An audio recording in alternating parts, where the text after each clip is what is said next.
Túžime sa dostať v tabulke niekde vyššie, k tomu treba body a túžili sme potom, aby sme doma bodovali, aj keď super prišiel v zostave, jak avizoval s juniormi niektorými, ale nič na tom nemenilo, nabadali sme hráčov k tomu a keď chceme mať úspech doma, tak musíme preto spraviť maximum.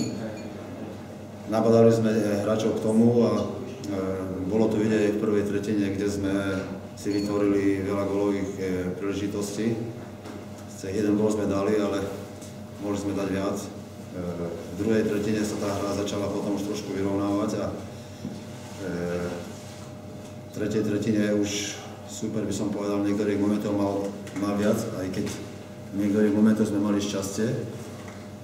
A tento zápas sme zvládli, sme radi a máme pred sebou ešte jeden zápas vonku, uvidíme, ako dopadne a pripravíme sa na play-off.